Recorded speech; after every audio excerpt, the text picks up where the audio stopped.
এই বাচ্চাকে পড়াশোনা করতে বসানো বিপদ, পড়াশোনা করবে তারপর সব কিছু এরকম ছড়িয়ে ছিটিয়ে রেখে চলে যাবে। ওমা, এতগুলো পেনের ঢাকনা কোথায় গেল? বাবু, বাবু এদিকে এসো। উফ, আমি খাচ্ছিলাম তো, কি আছে?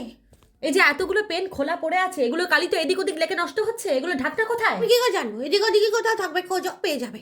ও, পেন দিয়ে লিখবে তুমি আর ঢাকনা খোঁজা আমার কাজ। এই ঢাকনাগুলো কোথায় গেল? এক্ষুনি খোঁজো, এক্ষুনি খুঁজে দাও আমায়। এখন কোথায় খুঁজবো?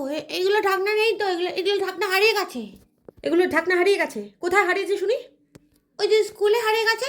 স্কুলে যখন পেন্সিল আবার হারিয়ে যায়, ওরকম পেনের ঢাকনাও হারিয়ে গেছে। স্কুলে হারিয়ে গেছে? মিথ্যা কথা বললেই হলো।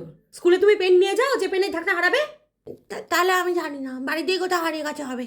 বাড়িতে হারিয়ে গেছে? এতগুলো পেনের ঢাকনা একসাথে বাড়িতে হারিয়ে গেল? সত্যি কথা বলো, এগুলো নিয়ে কি করেছো? কি করেছো এই ঢাকনাগুলো নিয়ে? ওই একদিনকে খেলা করছিলাম ঢাকনাগুলো নিয়ে, তারপর হারিয়ে গেছে। আবার মিথ্যা কথা বলছো? তোমার চোখ মুখ দেখে বোঝা যাচ্ছে তুমি মিথ্যা কথা বলছো। সত্যি করে বলো, কি করেছো তুমি এই ঢাকনাগুলো নিয়ে? কি করেছো? চিবিয়েছি আমি ঢাকনাগুলো, চিবিয়ে চিবড়ে বানিয়ে ফেলে দিয়েছি। বাহ, পেনের ঢাকনা চিবোচ্ছো? তোমায় কি আমি মাংস কম খাওয়াই যে তুমি ডট পেনের ঢাকনা চিবোচ্ছ? হ্যাঁ, তো আমি কি করব? স্যার যতরকম কঠিন কঠিন অঙ্ক দেয়, ঢাকনা না চিবলে মাথায় আসে, সেটা চিবিয়েছি। কি বাচ্চা জন্ম দিয়েছি আমি, এ তো চার তার নামে দোষ দিয়ে দিচ্ছে। আমার কোনো দোষ নেই, স্যারের দোষ। চিন্তা করো কিভাবে স্যারকে ফাঁসিয়ে দিল। না জানি এই বাচ্চা ভবিষ্যতে আমায় কাঠগোড়ায় তুলে দেয়।